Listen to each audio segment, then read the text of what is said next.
Welcome to Shadow Talkers, where we explore the shadows of the known world and beyond. I am YoKDog. And I'm RulyWolf. Hello!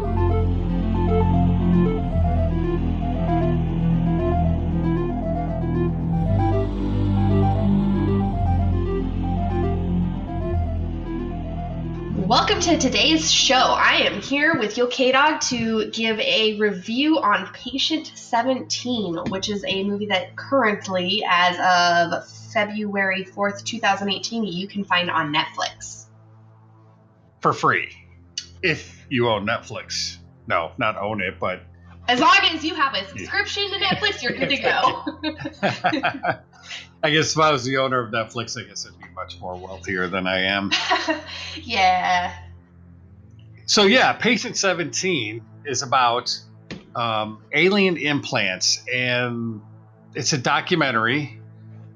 It did not get really good reviews, and I think one of the reasons why, in my opinion, it didn't get such great reviews is it's a very dry documentary, and the way it's set up, the filmmaker, also the investigative journalist, is Jeremy Kian Lockyer Corbell. Say that 10 times real quick.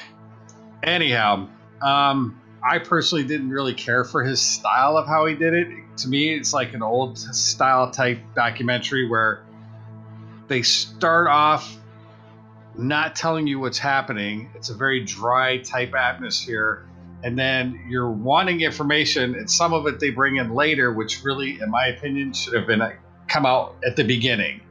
And they should have grabbed your attention with that at the beginning and then moved on. Because especially when you're doing a documentary, you don't want your audience to be sitting there having questions about what's going on if you have a very slow, dry documentary, because now they're not paying attention to the documentary because the questions are being asked, which were being asked at that time as to, well, where are we at? What's going on? So in that aspect, I wasn't a big fan of it. Right, and something I kind of had a problem with is I felt like some of the wording was maybe too creative or not I don't know. Too eccentric. Too eccentric. Like, at one point, he says, flesh suit of a living man, which just made me think of Edgar from Men in Black. So that kind of ruins that little portion of it for me. Edgar suit. Yeah. So at that point, I was then thinking of Men in Black instead of focusing solely on this documentary, which, while it was dry, had some interesting things. It did. And then doing some brief research on my own, I found even more interesting things about some of the people in there. So it was interesting. Or actually one person in specific. I shouldn't make that so broad. Okay, like what? So for example, we have Dr. Lear. He's actually, so he passed away. Well, hang on a second. Let's briefly, in case you haven't seen the movie, the documentary. And you should now. 4 people involved in it, besides the filmmaker, who's kind of the narrator. You have Patient 17, who is the interviewee, who is the one who has supposedly been implanted with an alien device. That's what we're being led to believe. Then you have Roger Lear, who is a surgeon, according to what you read online. And the documentary. Yeah, but RulyWolf has some interesting information she brought up on that. Then you have Stephen Colbern, who is a material scientist. You see quite a bit of him. And you have Christopher C., who is a nanotechnician. So that's basically the character list right there.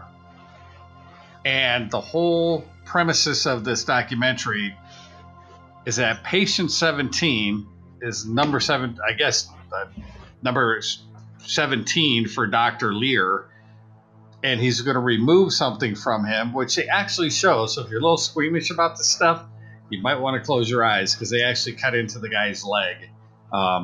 It's not really bad, but still, it's there. So they remove this supposed implant and then send it off to be tested. And then it kind of goes from there as to, is this an alien implant or a non-human implant?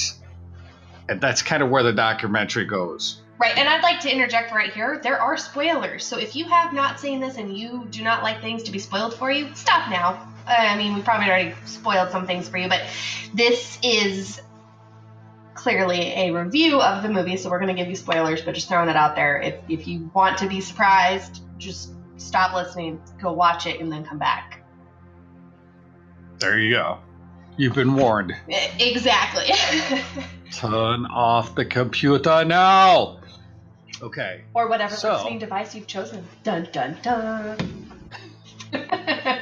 So, interestingly enough, so as the documentary pointed out, Dr. Lear was a surgeon, which, from what I have found online, doing a little bit of Google research, he was actually a podiatrist, which podiatrists can most absolutely do surgery, but that is a specialty in like feet. So in the documentary, when he removes patient 17's unidentified object in his leg, he's removing it from a leg and not a foot. So there is a little strangeness, in my personal opinion, that a podiatrist is pulling random things out of some guy's leg.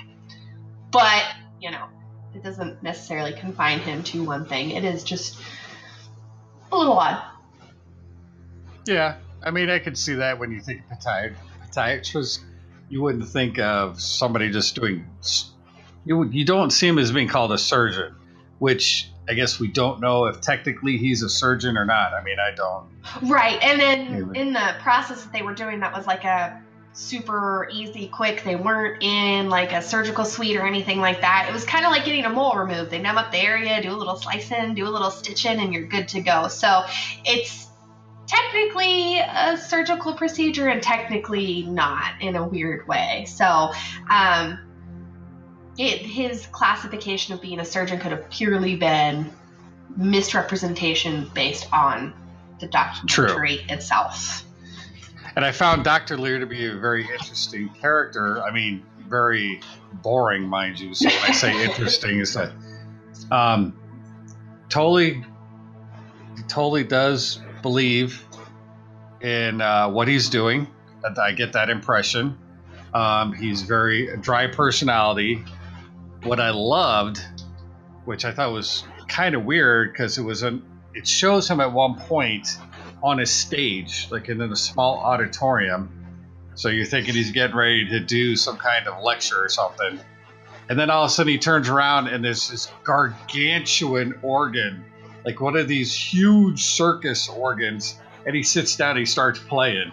So I was trying to figure out how that came into play, although those organs are like massively cool just because they're so, if you're into instruments or anything at all, I mean, it is cool that he could play that kind of instrument. But I'm not sure how that fit into the whole movie. I don't know, Ruly, if you thought anything of that when you saw it. So it was definitely out of place and eccentric, but from what I was reading online of Dr. Lear, he's kind of an eccentric person. He held degrees in Doctor of Pediatric Medicine. He had Bachelor's of Science and an Associate's in Art, as well as being a certified hypnotherapist. So I think that, as strange and bizarre as it was, I think they were kind of showing that he was kind of an eccentric person who didn't limit himself to one thing. They just did a poor job of explaining that. That's my guess. If that's not why they did it, then I have no idea why they had him randomly playing an organ. Yeah, I get that. I did find it interesting. I mean, I thought that was kind of cool, but I was waiting, though, for Phantom of the Opera to be played. That would have been so cool to hear that on there. Instead, he just kind of plinked away at it. Out there, I was disappointed. But so this whole thing is about alien, basically abductions and alien implants. And you have this patient, you don't know who he is. They start off the whole documentary, and he's kind of talking about a little bit. See, we've already given you more information than you would have known if you had started the show. And they're removing this piece of metal, what appears to be metal, from his leg, which they remove and they take out and send it out for analysis. And then they kind of go over what comes back as to the composition of this piece of metal, or as they call it many, many times, and I did not like this either, they called it a device. Now, there was nothing, you get to see like the micro x-rays or whatever they did to see this piece of metal. When they sent it into the lab, you got to see the pictures. At no time did it look like a device. And that I had an issue with, that they kept saying, oh, this alien device. And I would actually agree with that. Sorry to interrupt, but I would agree with that because, for example, you have UFOs. They're unidentified flying objects, but you're not calling them unidentified flying devices because you don't know anything about that structure or makeup. And even if you did have an idea, you don't know the inner workings to say, this classifies as a device or not. So it's an object. It should be considered an object until you have a precise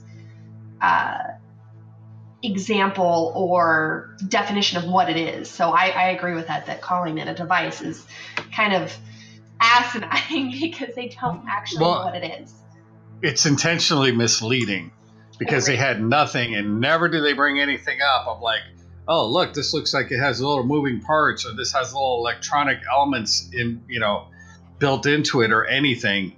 And so that's where I have a problem when you come up with these type of topics, is when somebody is blatantly trying to put that information out there that it is something, when clearly there's no evidence whatsoever that it is. And that's kind of disappointing, and I could see why this movie gets low ratings. I think it had a lot more potential, but the way it was set up and then things like that kind of put you off a little bit. And I would agree with that. And actually, to that point, it's kind of like with ghost hunting. You have paranormal investigators who are ghosts are real, so we will say something ridiculous is definitely a ghost. Or you have paranormal investigators who are the complete opposite end, and their goal is to disprove. And so they'll disprove things, and you're kind of like, well, I don't know, you're disproving this, and that doesn't seem rational. And it with extraterrestrials, aliens, and whatnot, that is harder, I think, to disprove or show that it's real, because space is infinite.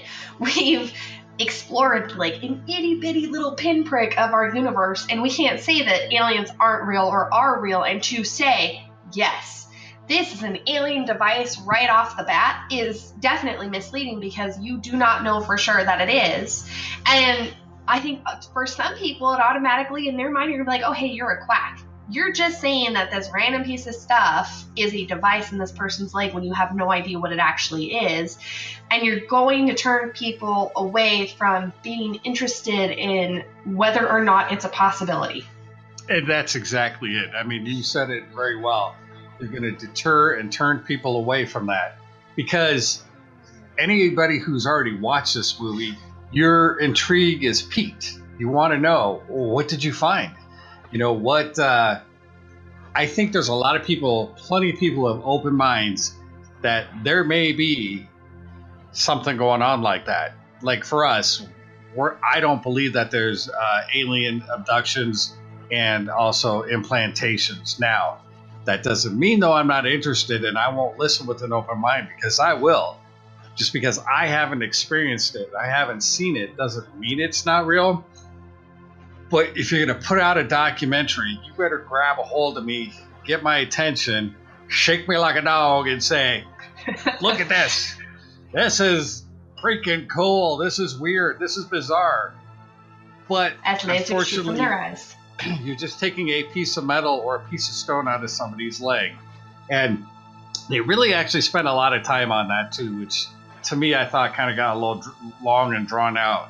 But just so you know, patient 17, they take out this little piece of metal or whatever, And kind of looks like a rat turd. Well, yeah, pretty much. I was thinking rabbit. Well, rabbits are more round. It's like I like rabbits better, so I'm going to use a better analogy. Let's stick with rats. It looked like a turd. And they take it out, and they show you. Now, I will say this. I did turn away at one point because I've not been feeling well. So normally I'm okay watching this kind of stuff. It doesn't bother me. I didn't watch it. So RulyWolf, did you see the whole procedure? Did they actually break away from it? So because I got to be honest, because I wasn't feeling well, didn't pay attention. Normally that stuff doesn't really bother me, but for whatever reason, it bothered me this time. I think the fact that they were digging around, like it wasn't. Hang on. You brought something up, and that is they were digging around, which you are correct. But to me, it sounded like they were adding in extra noises, because I swear when they originally injected him with a painkiller, I'm assuming, with the syringe, it was making squishy noises like, and I'm like, what the heck? When you stick somebody with a needle, it don't sound like you're squishing around their skin. Well, and I'm far from being a medical professional. I love horror movies, and I like watching documentaries, health documentaries, and stuff like that. So I do like watching these things, and I felt like his skin was really freaking thick. Like, they sliced into his leg, and then they had to slice in again some more, and then they had to slice in some more, and the blood was very, thick. And so it seemed kind of unrealistic to me. Again, I'm not a medical professional, so I can't say for sure, they weren't cutting into a guy's leg. But It seemed extremely strange. Well, let me tell you this. I just had a little bit of minor surgery done that I was awake for, and they had to cut into my skin. And I can promise you, not at one point did it ever make this squishy, squashy sounds that they were hearing from the movie. I'm like, this is not what I saw. I was awake the whole time, and I could have even watched if I wanted to. I preferred not to, so I didn't. But it just, I don't know. That kind of was off-putting to me. I really felt like they were trying to make it worse than what it was. But that's my opinion. Actually, going on to another thing, the thing that bothered me the most, fake sounds, really thick, fake-looking skin aside, they didn't shave his leg. Anytime you do a procedure, heck, you go get a tattoo and they shave your leg. So they didn't shave the spot before slicing into it. They just rubbed some iodine on and then started slicing.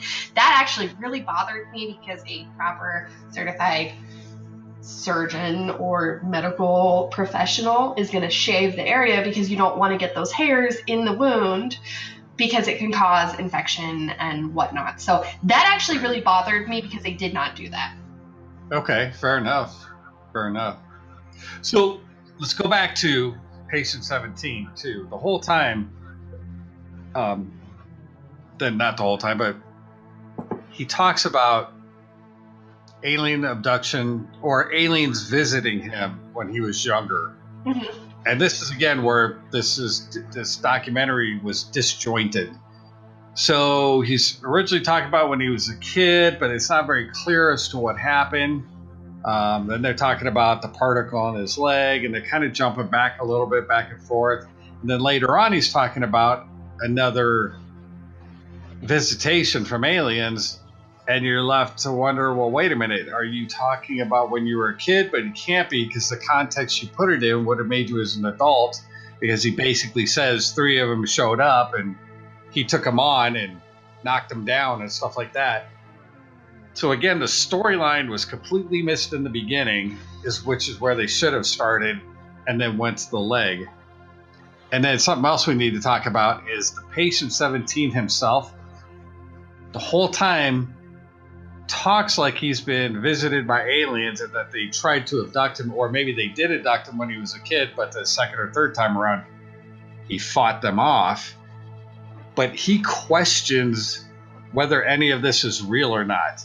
So that I found kind of interesting too, how he was willing to go on camera willing to have his leg cut into, and then he still questions if it's truly an alien implant in his leg, or is it just a rock from when he was a kid and he fell? And to that point, I actually have a couple things to kind of branch off on. So, first of all, let's hypothetically say aliens came down, visited him and whatnot, and he decided to fight them off. He says that he successfully fought them off. But if aliens are out there, they are far more advanced than we are on so many levels. So how would it be possible for him to, fend off aliens, beat them down and whatnot? How do you know? Because I am all seeing. No, I'm just kidding. Have you been abducted and you haven't told us?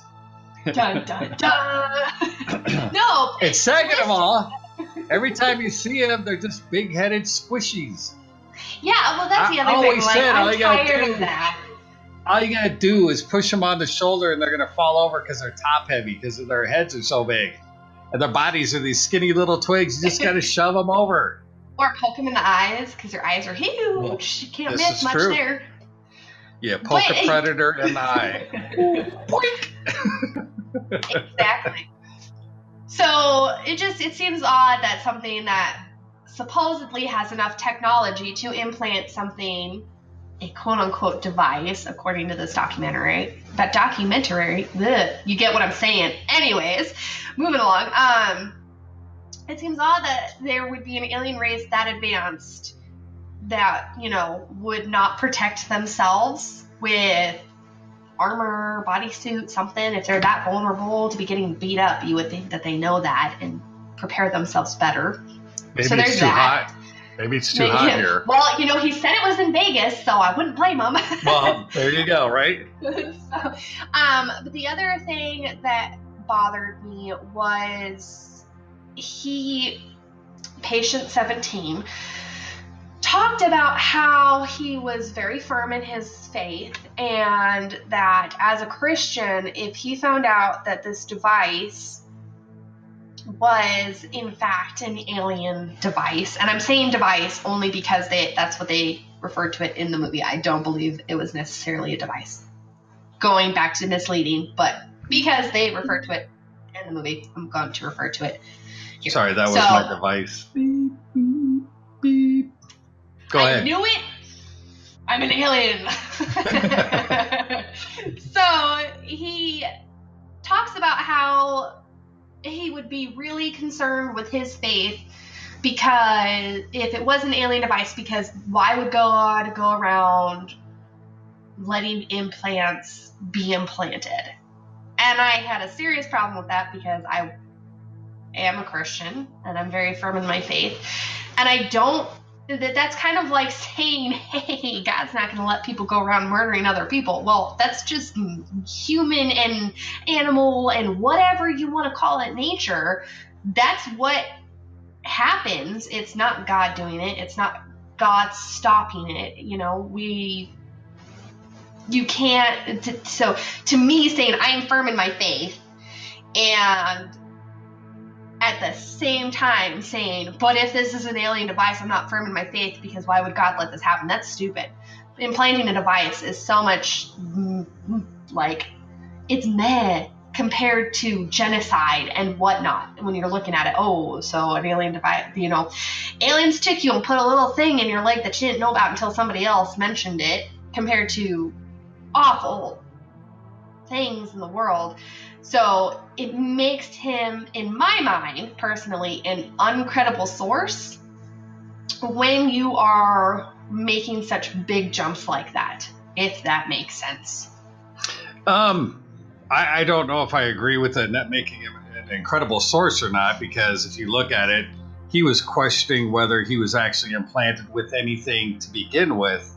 And so if he's having a struggle with his faith over this, and again, we're not here to judge this guy at all. Please don't take it that way.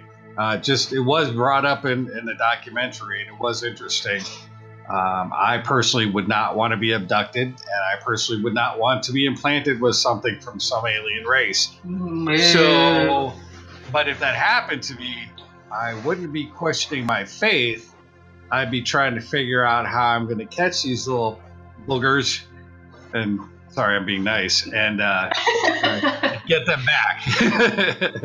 So, but no, seriously, it's like, yeah, unfortunately, this is rocking his faith.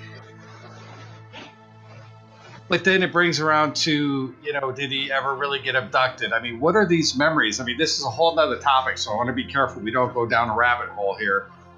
But if he's having an issue with his faith because of this potential implant that he doesn't even really believe is an implant, and in fact, at the end of the documentary, they're trying to get a hold of him, and he's basically has kind of disappeared.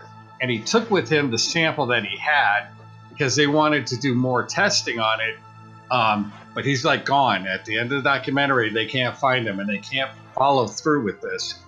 So it kind of makes you wonder where his mental state was during all of this to begin with. Which realistically, if I found out that I had been abducted by aliens and they implanted something in me, that would be pretty terrifying. And I wouldn't necessarily want myself out there. That being said, while he was called Patient 17, they didn't give out any personal information. His face is now all over. So it is. As much as they try to probably protect his identity in today's day and age, I mean, his picture's out there. It's on Netflix. So many people have access to that. So it could realistically be that he got told information that he wasn't prepared for and decided to just not, kind of peace out because he was afraid. Because now his face is out there and neighbors are going to know it, or people in his community. There's, a chance. It's somewhat kind of slim because a lot of people might not be like, oh, I'm going to watch Patient 17. So there's a chance that he can be seen. Yeah, and if you haven't watched it, it's worth it. Only after getting a little more different opinions on it, Well, let's go back to the show. So Patient 17, they do this interview, they do the surgery. You have Dr. Lear, who's a very much older man, very kind of eccentric in a way, very dry, doesn't say a whole lot. He definitely believes that he's been removing alien implants from patients. And again, it makes you wonder if this is 17. Well, he obviously hasn't done a lot of them. But then again, how many people have alien implants? So anyhow, it's kind of going with him. And he's just not giving you any real information either. Just kind of like, oh, yeah, we're removing this device and things like that. But kind of one of the characters at first, I didn't really pay much attention to, but then I did later, and then after the movie I thought about it, and that was Stephen Colburn. He was a material scientist, and at first he's kind of that stereotypical person that you think would believe in UFOs. I don't want to use the word nerdy, but another dry personality, keeps a very low profile look. Yeah, doesn't get very excited. Is willing to sit down and just talk all sorts of different statistics and things like that. Excuse me. Anyhow, I found him later on to be interesting when I got to think about it, and there was a couple reasons for that. One, he is a very big part of this show after a while, and he's going over the breakdown of the device, of the object removed from Patient 17. He's sitting with Patient 17, and Patient 17 it was a movie maker who was asking if he thought it was an alien or a non-human item, and he agreed to it and stuff like that. And I really got to think, I'm sitting there like, these are just alien geeks, and they're just making stuff up, but these people believe it. They believe what they're saying. So whether it's true or not, what really got me though, and they didn't tell us till the end of the show, so here's your spoiler alert. this Stephen Colburn is patient number 15.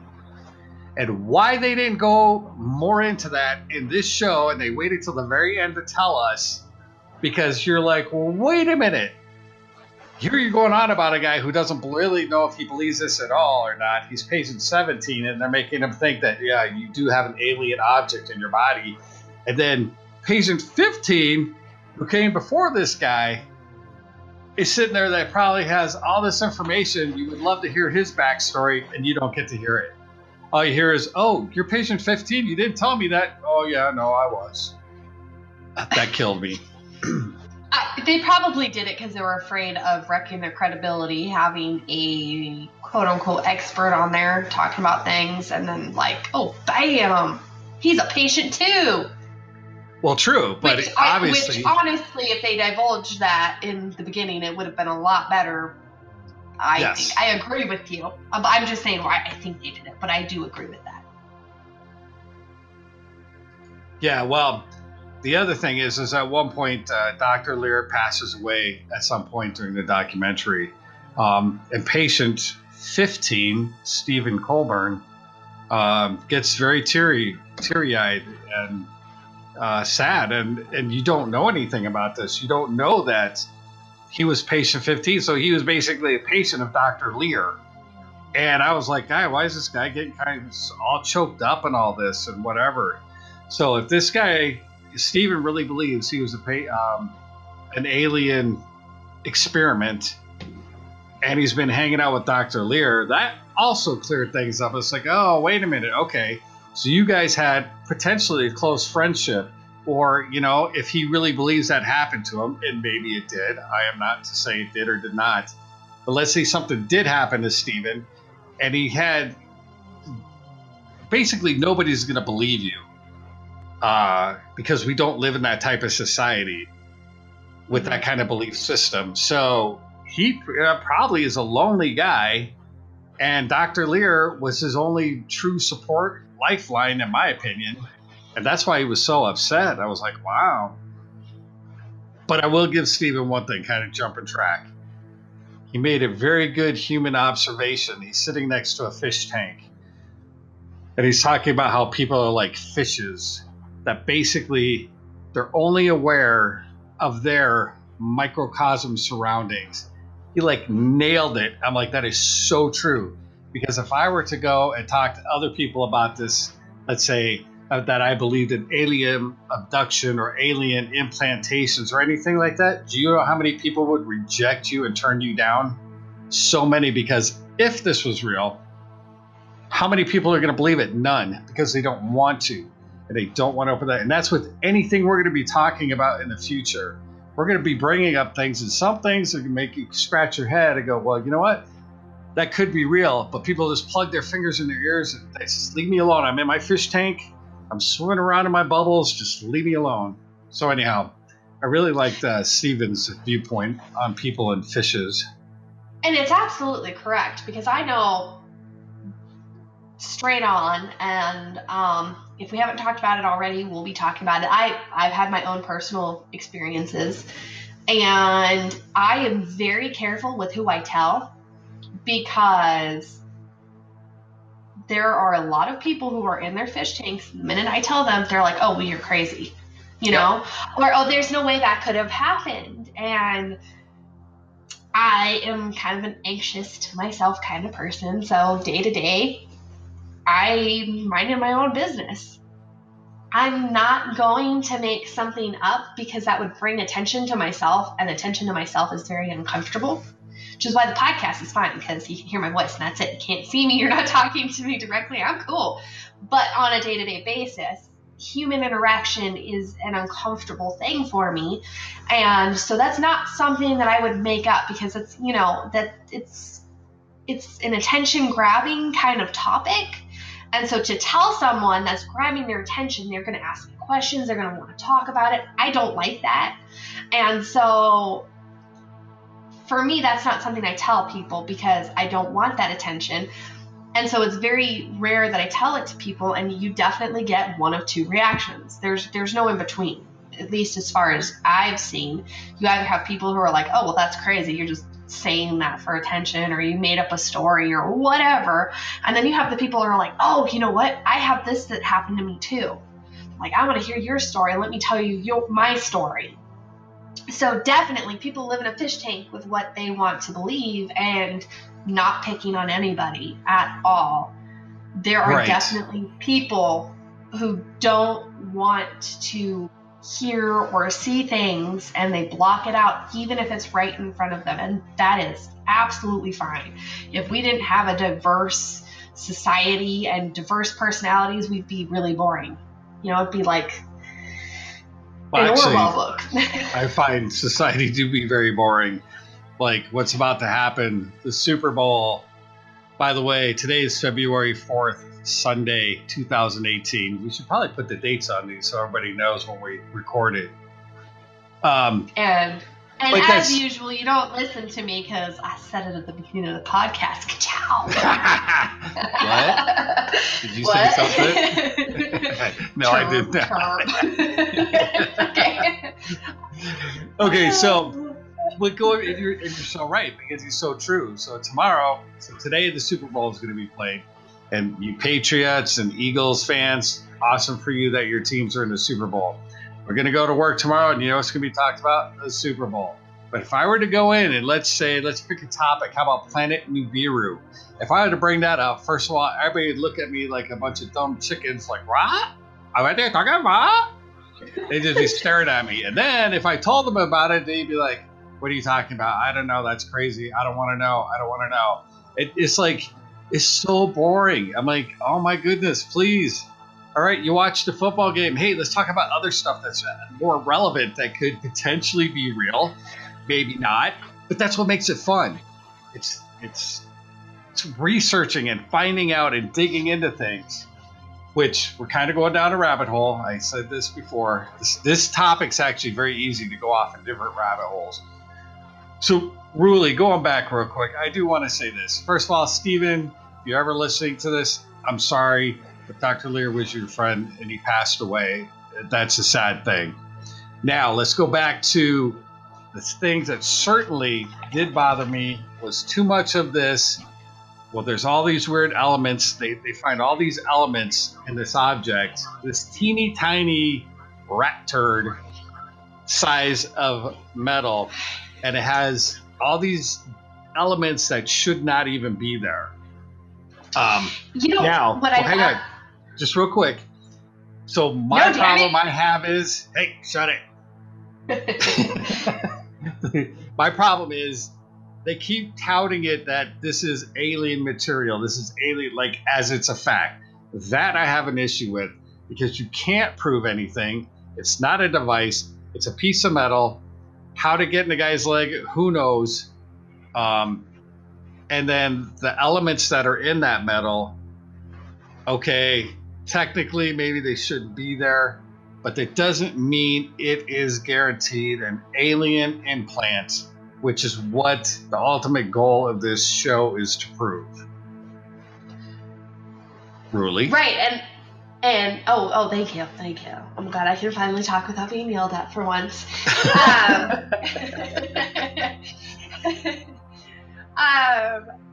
But on that note, one of the things they found a somewhat high content of in that metal was arsenic, which I found extremely interesting.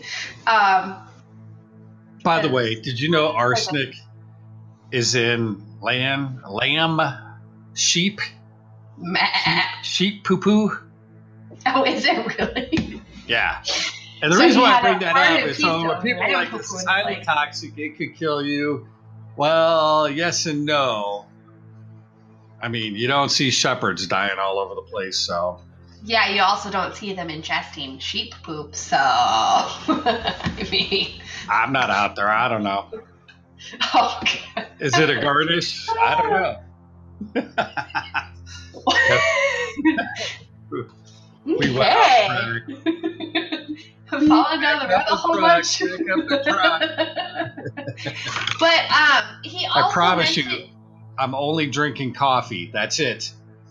So It's an Irish coffee, though. That's what he's not telling you. Yeah, no. I'd like to point out that this is an adult-oriented podcast. We will have kid-friendly podcasts in the future, but this one, especially today, is an adult-oriented podcast. No, it's not.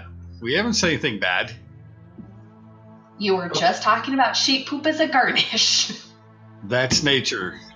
That's nature. Okay, so as you were saying.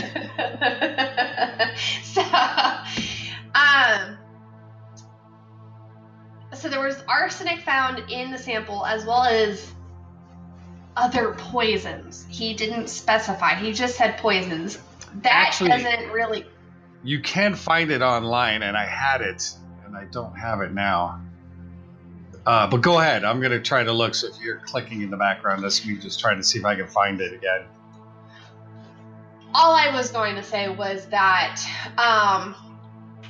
they made it seem like allegedly this was something that was only, all of these things in it were otherworldly, and like the arsenic and quote unquote other poisons, I don't necessarily feel were otherworldly because as YoKDog so gracefully pointed out, arsenic is found on Earth and it's found in things like sheep poop. So obviously that is not a otherworldly substance, and they didn't really specify unless I missed it, and YoKDog is looking stuff up, so there's a chance I missed it. There were other poisons found, and I would assume that if they were otherworldly poisons, they would have specifically pointed out that, hey, this is this poison, you found it over by Saturn or Jupiter or whatnot. But that's just my opinion. Right. And they did have a list of stuff. Like I said, unfortunately, now, you know how it is. You find it, and then all of a sudden, no, I can't find it. But it's actually posted online where they have the lab. Oh, here we go. The lab sample right here. This is under extraordinarybeliefs.com, patient-17, if you're interested. And they have the Northern Analytical Laboratory listing of what was in there, like lithium, boron. I'm just looking at aluminum, which isn't healthy. That's not good. There's other things in here. I'm not familiar with them all. But there's arsenic, 39 ppmW's worth. So yeah, you can look that up by what I just told you and see what they have. There's stuff I've never even heard of, but they were kind of touting it in the documentary that these weren't healthy things to have in your body. That being said, the guy never complained about having any pain or anything. In fact, they had a difficult time finding this item. And Ruly, I don't know if you ever heard, but did they ever actually address how and why they got together? Because if they did, I missed that part. No, as far as I saw, they did not address it at all. And they weren't even necessarily sure he had anything in his leg. Yes. Either. See, and that was another thing. They start off the show kind of like, well, we think there's something in there. It's like, well, why are we here if you're not sure? Right, and they did their due diligence by making sure they knew where they were cutting in and whatnot to make sure there was something there. However, I go back to the digging around part. They did dig around in his leg, and that was a little strange because generally you have a better idea of what you're doing. And the other thing I found really interesting is that Dr. Lear did not share his specimens that he claimed to be otherworldly. So he did not let anybody get second opinions on these things. And I do know at the beginning of the documentary, there was one of his staff in there was talking about how if he was in charge of the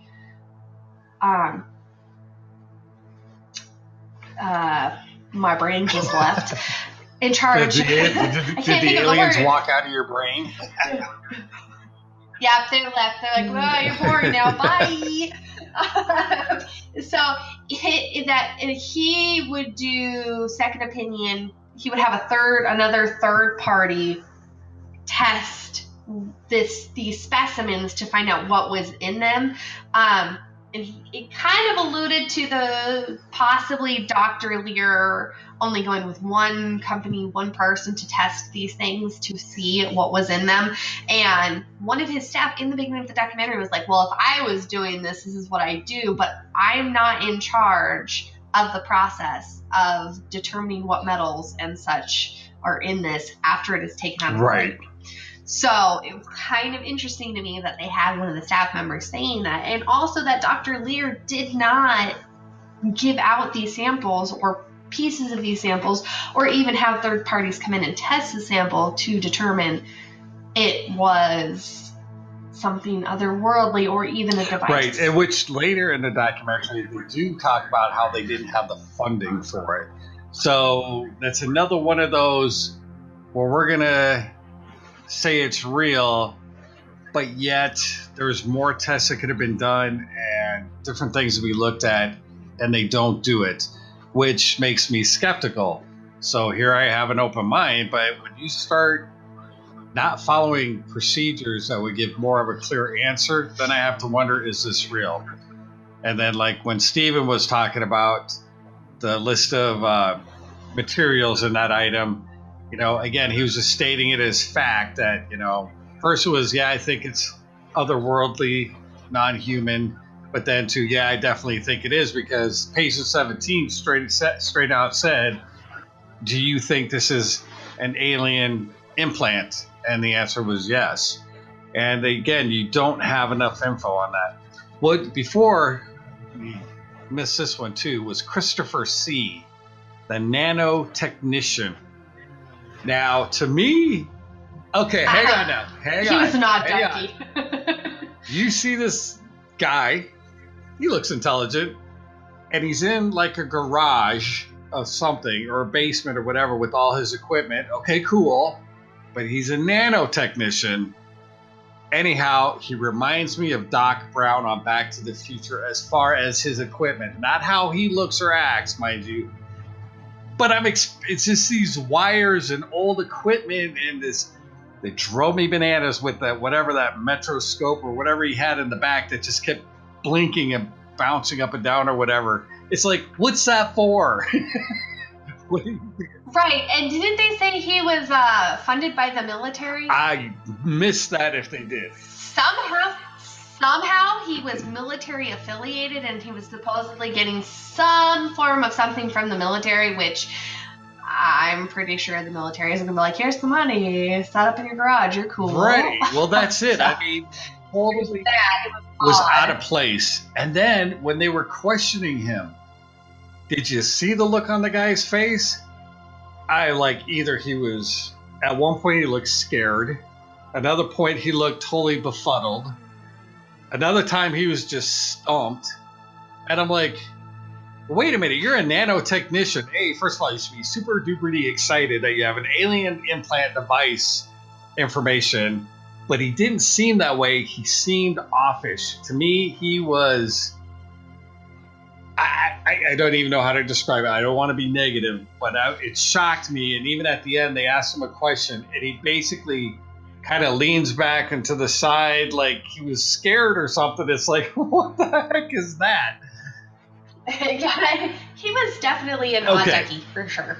Even if you have social inhibitions, it's taking it to the extreme. Absolutely, he was. So they're trying to make it very credible with this nanotechnician, and to me, he threw nothing in there to help their cause whatsoever. Yeah, I think that they probably just threw him in there because he's like, oh, this is absolutely not from Earth. I think that's probably why they put him in there. But I feel like if you're going to have someone in a documentary that is making a point, they need to be a credible source. And if your audience is looking at it and like, oh, this guy is, what's going on? Then that's not necessarily a credible source. And I'm actually I think more on I think that there very possibly could be life out there that we don't know about. Again, the world is huge. Like, we're pretty much like, you take a pen and you dip it in some ink and you have a huge giant street, and you go poke that pen with the ink in the street, and that's us in comparison to the galaxy. And you just compare to everything around you. We're kind of flecks of nothing. So I can't say that there's nothing out there. You know, and there are some very odd, strange things that go on that kind of prove that there are. And so I think that as humans, we're living in a fish tank, which is going to be my new motto. Oh, there you go. Yep. And I like it. I'm going to take it. And we're very concerned with what's going on around us. And I know I do the same thing. It's very easy to be like, oh, well, me and what's around me immediately, and you don't think outside that box. And it's hard, it's especially hard to look outside of that tank when you're watching things like this documentary where there's some really possibly cool and breakthrough stuff, but then you have things that you don't feel are credible, or you question it. It's going to make it really difficult for you to think outside of that tank where you're like, oh, this is stupid. Right. Well, and that's it with this documentary. I was hoping there would be some credible information, something to pique my interest. I take that back. It did pique my interest.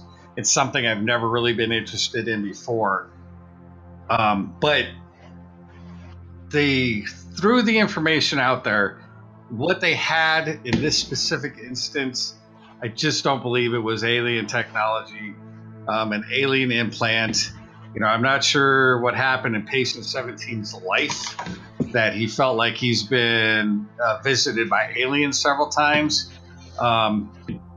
But this movie did not make it for me. And I would agree with most people. It was like a 2-star movie. Unfortunately, I would like to have seen more, but I only would say I'd give it 2 stars because they could have done a much better job presenting it and putting it together. That being said, all of a sudden now, I am interested in people who said they've been abducted and or have had implants from aliens, because these people believe it, and they believe it to the point that you're never going to get them to say it was fake. So exactly, and there's a ton of stuff online about just abduction. Oh yeah, I just started watching it. That's what I was looking at earlier. So we're gonna definitely have. Yeah, we definitely have to do another show about alien abduction, because now I'm gonna look into this, because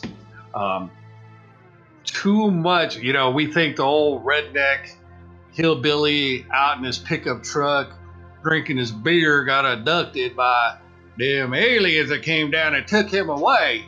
Well, there's more to that, and there's other people out there, and they believe what they believe.